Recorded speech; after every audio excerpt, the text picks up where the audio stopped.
Great. Okay, Bismillahirrahmanirrahim. Just a moment.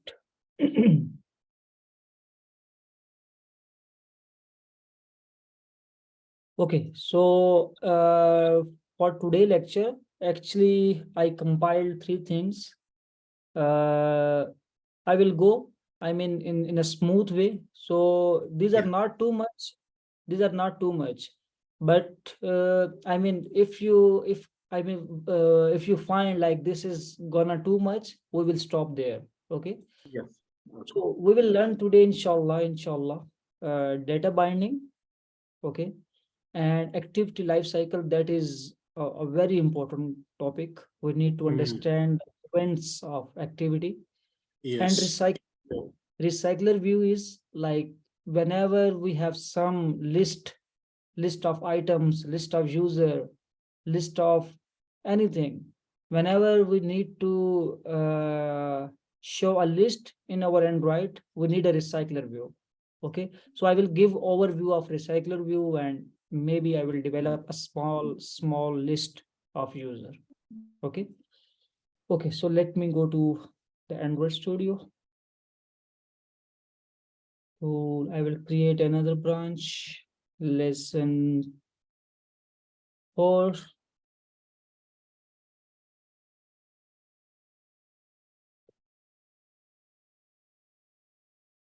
Okay, here it is.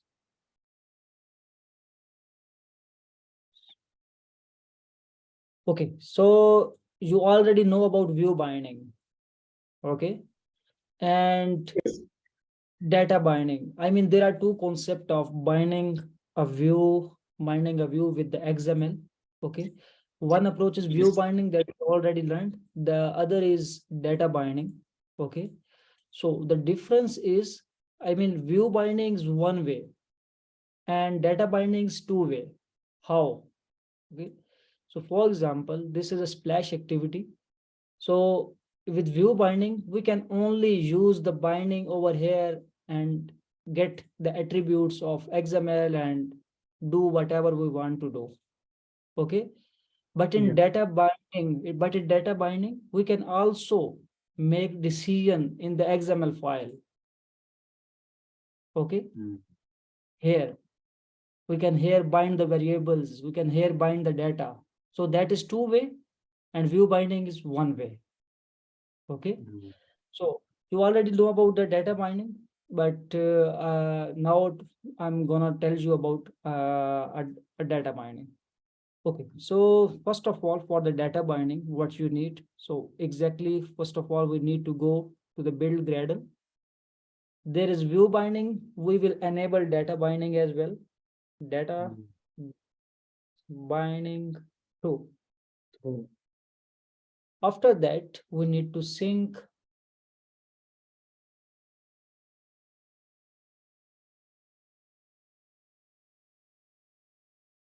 It's gonna sync. Just a moment. Okay, here it is. Data binding sync. After that, the second step is for data binding. So for Mm. example, we can reuse the previous activity main activity because it is containing find view by ID. We can convert this to data binding. Okay. Okay. So for this is our view for the second step. So for the second step, first of all, we need to wrap our XML file in the layout tag. Layout tag.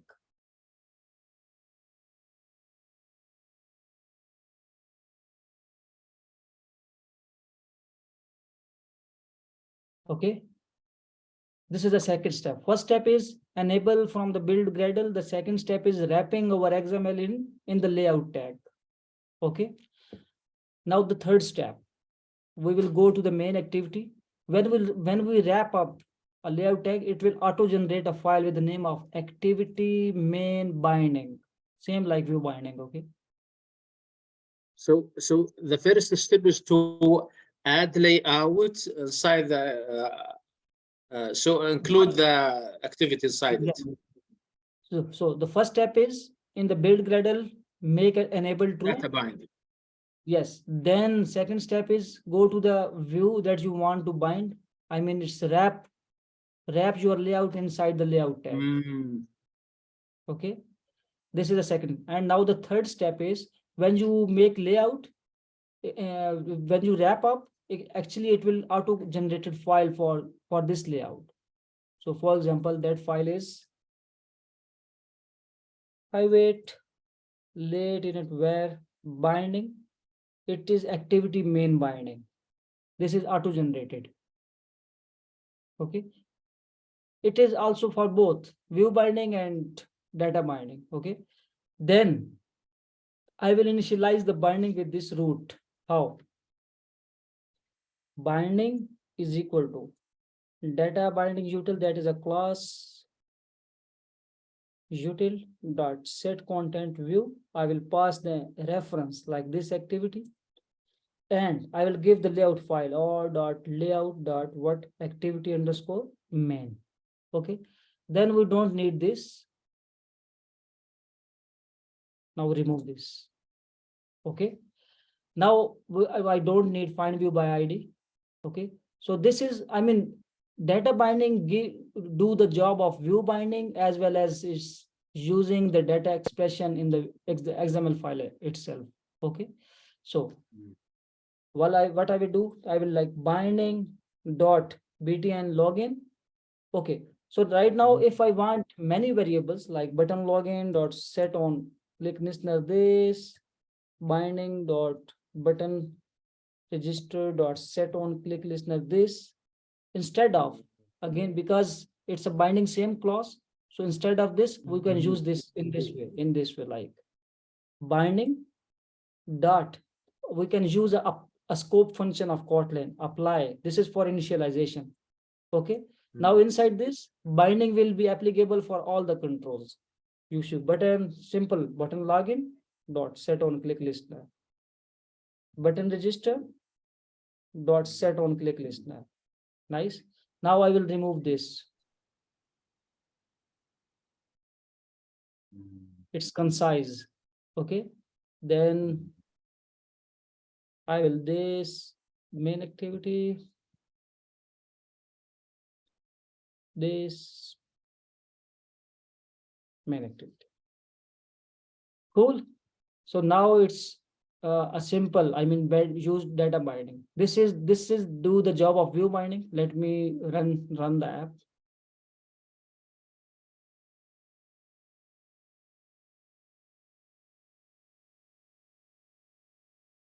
Any questions so far?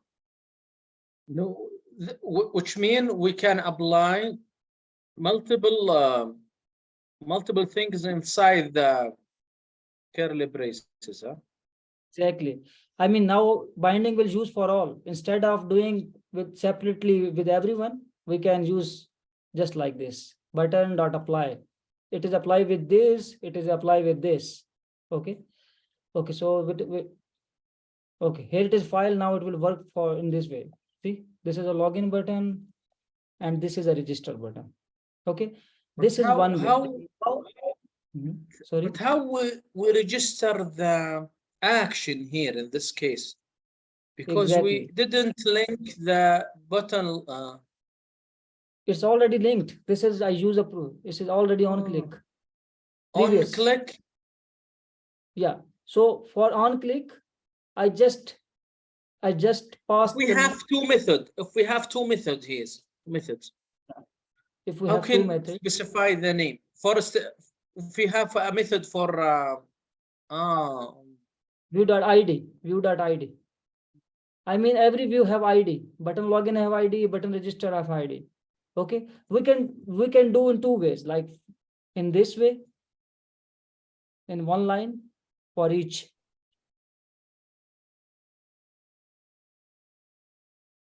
Okay. In this way, I will simply show toast for this one and now this is, I mean, direct. Okay. It will also do the same job. Let me.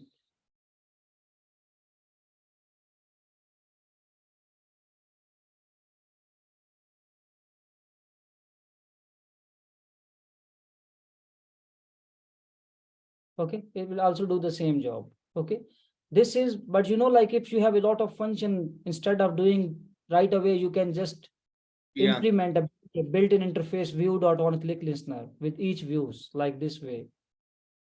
See,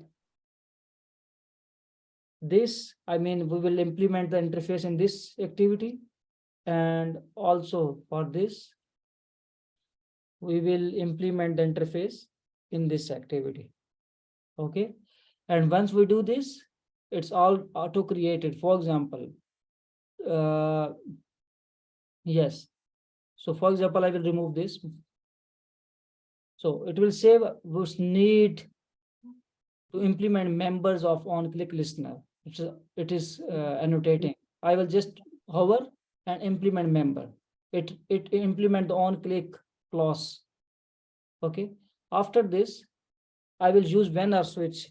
When, so whenever we click on this, it will return a view. Okay, so based on view, I can decide view.id. Okay, if my view is r.id is button login, do this. If my view button register, do this. Else, do this. Okay, now I will simply call this function show toast. Show toast get string or dot string. This is, by the way, we discussed in first lecture. Login toast, and for register is registered. Okay, and for else condition, we will say maybe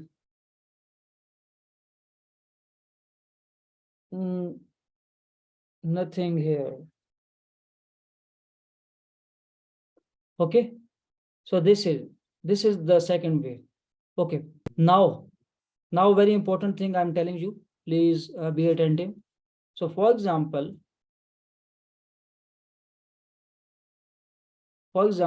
I have a text view.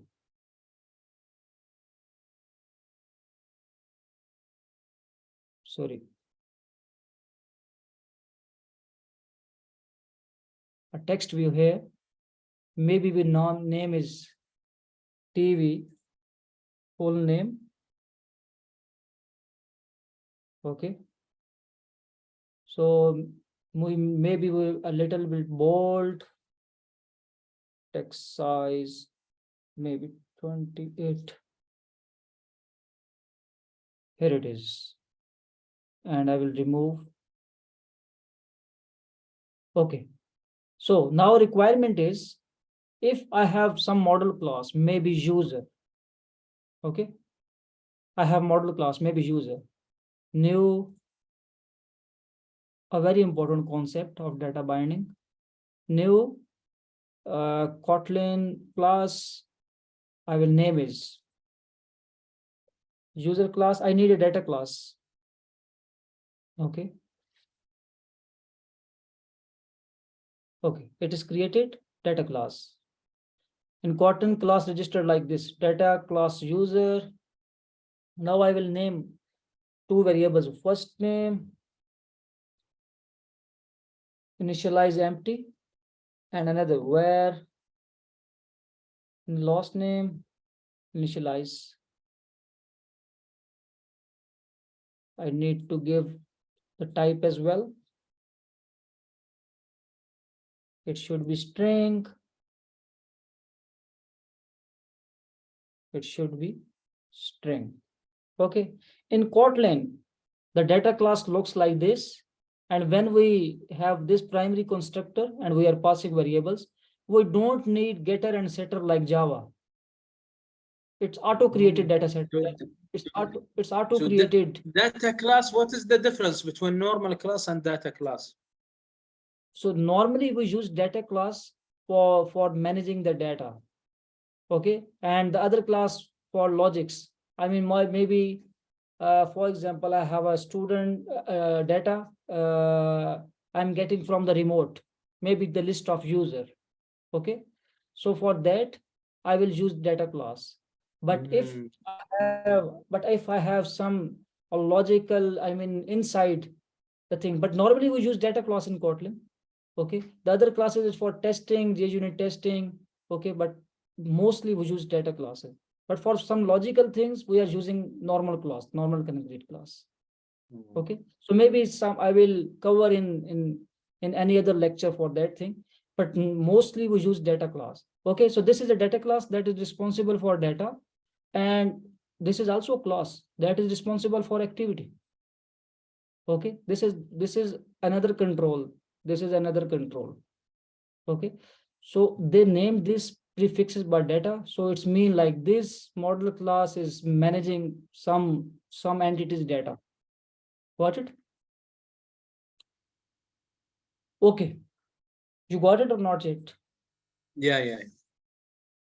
Okay, then I will I have a data class user. Okay, now in the activity main, I want like I want this text view, it show my full name with the help of model class user, like user dot first name and last name.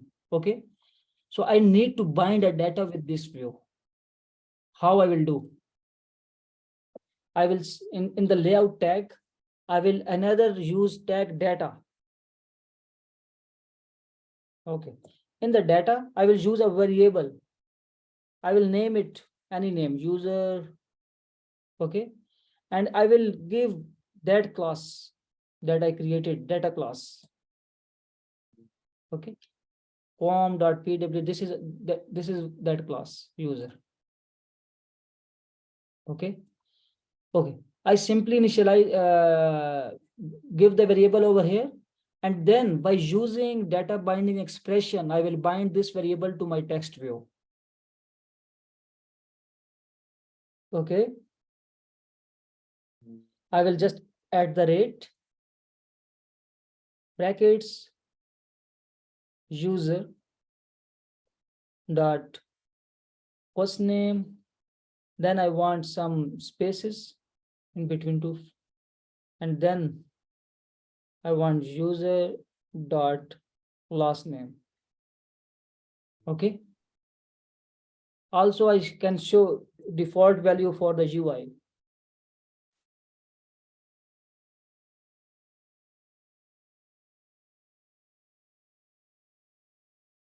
Maybe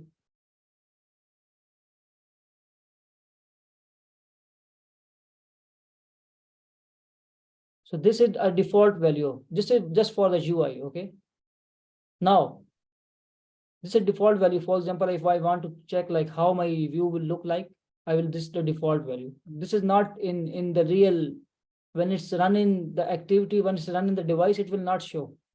Okay, also I can remove this, there is no meaning of this. This is just for the UI. Okay, Yeah. now I just registered a user object with my text view and use the database data binding expression, and like now in the UI, what I want. So for example, maybe I will click login. So I will, in the click of login, I will show like this is, I mean, the name of my user. How I will do this? Okay, so for example, I'm clicking on button login. Okay, so first of all, this is the binding object. I will bind dot set user is equal to, first I will give the default user. It's my choice. Okay, this will show the empty because it's initializing with the empty values. Okay, then upon clicking on button login, I want to initialize this user object and update with the binding. So when I will click button login, it will implement the interface. It will come over here. This will run. Okay, so here I am creating a user where user is equal to user, and maybe I will apply two things. First name is Majid, and last name is, what is your last name? Saad, SAAD. Majid Saad. Okay, so I initialize the user object. Okay, then with the help of binding variables, I update the user model is equal to user initializes. Then I execute binding dot execute pending bindings. This will execute all the pending binding and refresh the view automatically. Okay, now I will just click. So I will just let me.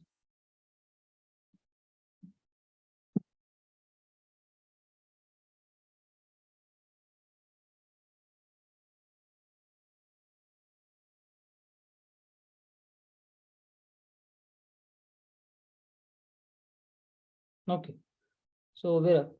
Okay, so initially we initialize with the empty value, so nothing is showing over here. Okay, now when I will click login, it will initialize the object user and bind with the view login. For example, login. See, Majid Saad. It's automatic from the view. You got the concept or not? Yeah, but what is the difference between this way and fetch the user inside the code, for example, set the value of this item, huh? Yeah, that also works. So for example, just a moment. I will do like you are thinking. We can also do this, and I will explain the difference as well. Okay. So I will removing this. Comment this one. Comment. Yeah, I will commenting, and I am also commenting this, and then I'm going over here. I'm commenting this. Yes. And also I'm commenting this, removing. So for example, commenting, if I will comment Control X, maybe I will comment over here. Yes. Okay. Now, and another way. Once, for example, I will clicking on this button login. Okay, I'm initializing a user in the same way, and then I will binding dot TV full name dot text is equal to user username dot first name plus concat empty plus user dot last name. Yeah. Okay, so this is also a second way. Let me run first, and then I will explain what is the difference, both approaches. In terms of view binding, we are using like this. See, initially empty. When I will click, it will show like this again. Yes. Okay. Now the difference is, I mean, it's depend. For example, some projects are using data binding. Okay. In one of my big project, I use data binding, and you know, I pushed a lot of logic in my view over here, and it is not visible at all over here. It's very clean. I'm just getting the model from the APIs and then setting the data, and it is right away auto refreshing, auto observing, all the things. But if I will do in my view, just a minute, if I will do in my view, I need to set a lot of time again and again, one place, two place, three place, so there is a mess. Okay, but even I can manage my code and functions and do, but it's your choice. Okay, right now I'm in a lot of project, I'm using view binding. Okay, in the view itself. For some my old project, I was using data binding. Both will work, both have some benefits. One is only one way. This is like called view binding or data binding, this one? This is view binding. This is a view binding. And this was data binding. So what's the recommendation? Use data binding? If we Actually, have a lot of information? Okay, so there are some. Because sometimes we have a list. We are talking about the list of information, list of user, list of users. Yeah, so list of users. So I'm telling you both. I mean, data binding is a parent class. View binding is a child of data binding. So if I will enable data binding, I can use both. But if I am enabling just view binding, I can only get the benefit of view binding. There's only one way. One thing. The second thing, I mean, data binding is, I mean, observing all the things at compile time. So with data binding, sometimes our build process is slow. Okay. But with view binding, it's actually fast. And I mean, a lot of things. I mean, I'm also using data binding, a little old concept. Previously, first of all, I mean, in the past, I was using first find view by ID, find view by ID. Then I used Kotlin synthetic. Then I used data binding. Then I used view binding. Now we are using Jet Compose. Okay. So with the passage of time, new technologies are coming. Okay. But I'm telling you both, because maybe in the future you deal with some old project and that are using data binding. So you should have some concept about that. Yeah. Both are good. Both are good. But Kotlin synthetic is deprecated now. That is not usable at all. Which one? Kotlin synthetic. I mean, that was the concept of view binding as well. Kotlin synthetic.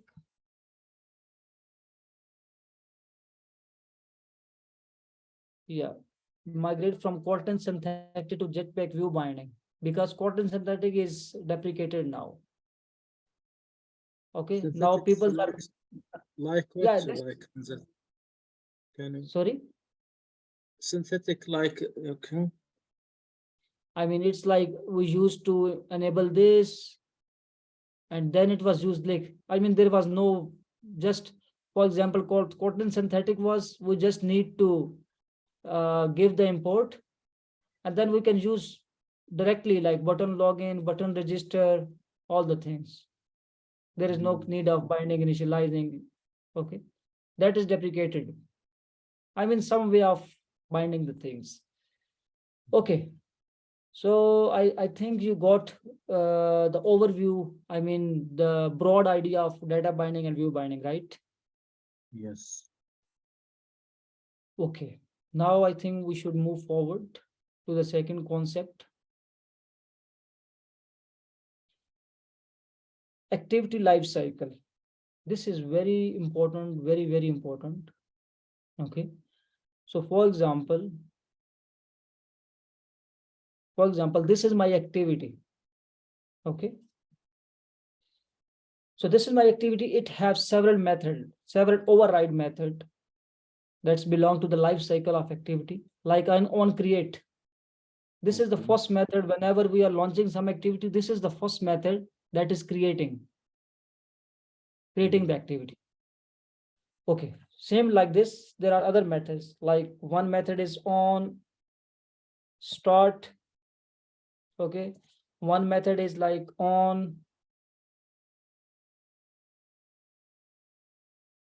resume. Sorry. Okay, I will tell you all. One is on pause. There are different states of activity. On start, on resume, on pause. There is on stop. Okay, there is on restart. Okay, there is on destroy. Okay, so these are the life cycle method of activity, and they are calling automatically on different events of activity. Okay, so first I will give you the concept, then we will verify by running the app. Okay, so the concept is, whenever we are launching the instance of activity, the very first method is calling, that is on create. This is before on start. yeah, before, no, this is the very first method of onCreate. OnStart is the second one. This is onCreate, that is creating the activity instance in the memory. Okay. Yeah. Then after this, onStart is calling. Okay. After this, onStart, onResume is calling. Okay. And then if I will go press back, or I will go to any other activity, onPause will call.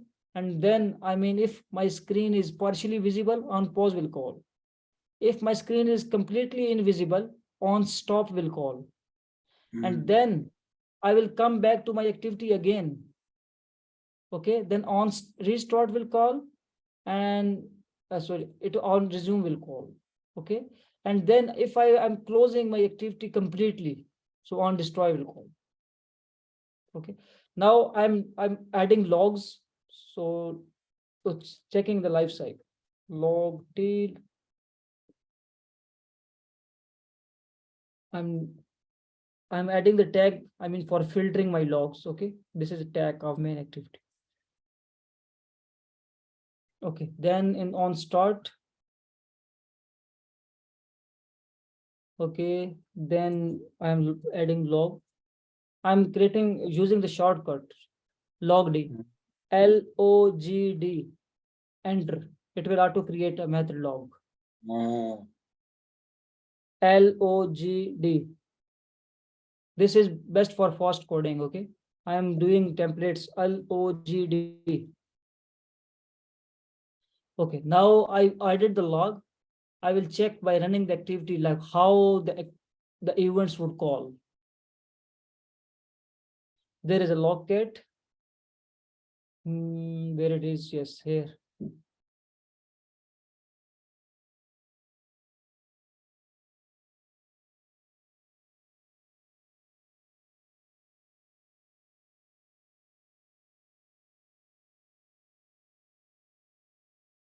Okay, now when I will launch the main activity, CU logs.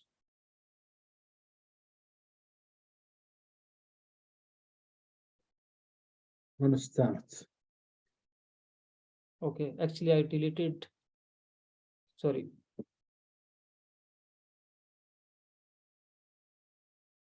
Pull request, close.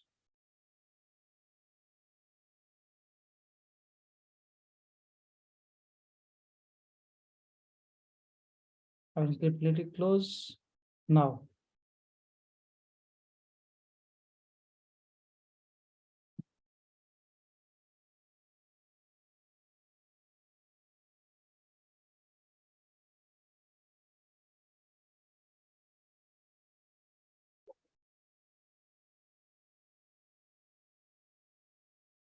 Main activity.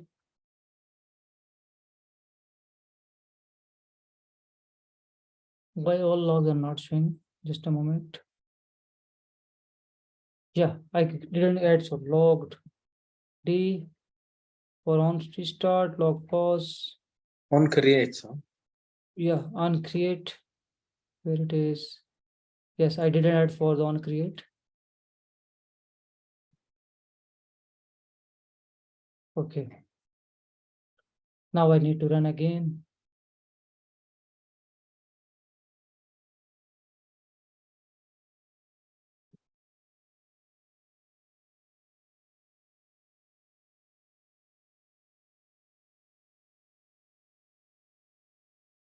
Where it is locked? Yes, this is it is.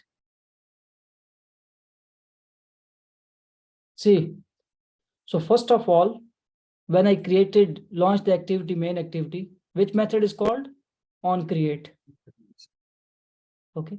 So then after that, immediately onStart would call. This is responsible for creating instance of activity. Then onStart, and then onResume. After onResume, our screen is completely visible and is available for using. So on these methods, you can decide something decide. Okay. And now if I will click back, see, if I will click back, see, first on pause will call, then on stop will call, and then on destroy called. Okay. Again, I will again, let me clear the log. See, again on create will called, then on start called, then on resume called. If I will go to, back, maybe here, see, on pause called and on stop called. Okay. Then if I will come back, so on come back, on activity restart called, then on start, and then on resume again. Okay. So why I'm telling you these things, because these are very important. And sometime when I'm developing some application, there is functionality come, like if the user go back, I need to decide something. I will do my logic in these methods. You are getting or not? Yes. Okay. So for example, I want to show notification, show toast, when I will close my application, stop my application, I want to show a notification, show toast, you are log out, maybe. Okay. I am running the On app. stop, this is related to application or activity? I mean, this is related to the activity, not application. Okay. I mean, I also downloaded some screenshot for you. I will show you after this. Now I want to do, I have logic, like you are log out on stop. So for example, I'm here. Okay. That if I will go back, when I on stop will call and show you are log out. See, you are log out. Now you got it. And now if I will resume again, okay,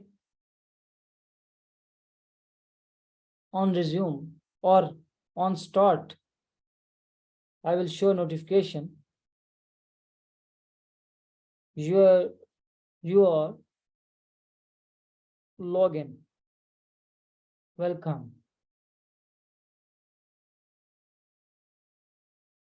I'm trying to understand like why these are important. I mean, these are important for making any event-based decision based on the life cycle events. Okay. Now I will log in. It will show me notification. You are login. Welcome. See, you are login. Welcome. Now I will go back. See, you are log out. Got the overall idea or not yet? Yes. And pause. When the impose, this one called the impose. Sorry. On pause.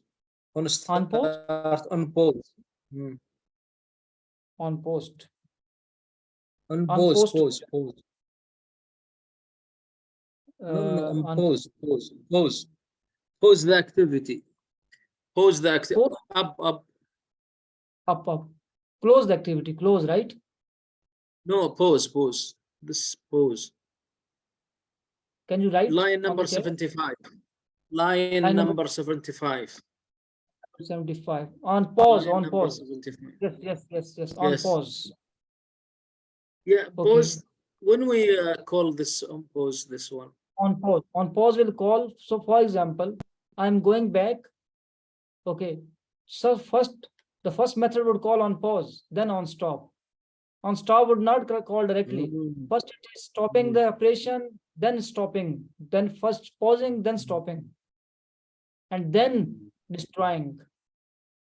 Okay. And if you are going to another activity, so for example, so for example, I'm giving you another thing. maybe I have another activity.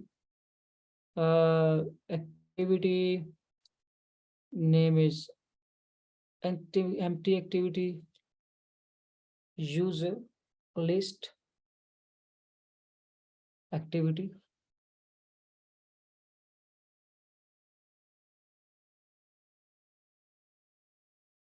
And for the main activity, so for example, maybe I will connect with the login.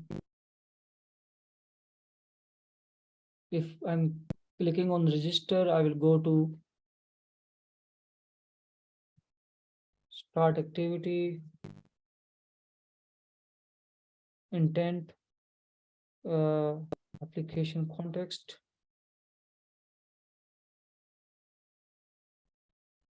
plus Java. Okay. So this is also an important thing. Let me show you. Now I'm not finished. When we will click back, our activity is destroying. When we are moving to another activity, our activity instance is not destroying. If we will use the finish, if I will use finish after going to any other activity, if I will call finish, okay, finish will kill the instance of activity. Okay, but if I will not call finish, so my activity would be on the stack always. Okay, now I'm showing you how it's. Just a moment. Locate. Where is locate? Okay, here it is. So first of all, I'm coming here. Okay, on create called, on start called, then on resume. If now I'm going to any other activity. Okay, so first on pause of this activity would call, then on stop. When my this activity is completely invisible, then on stop would call. When it was partially visible, then on pause would call, like register. See, first on pause would call, then on stop would. Okay, now I will back. So my activity is not destroyed, it is on the back stack. Okay, so after on start, it will start again. See, after stop, on restart call, on start again and resume. Okay, but if I will back, it will stop and destroy the activity as well. Pause, stop, and destroy. This is the activity. I'm showing you the view diagram as well.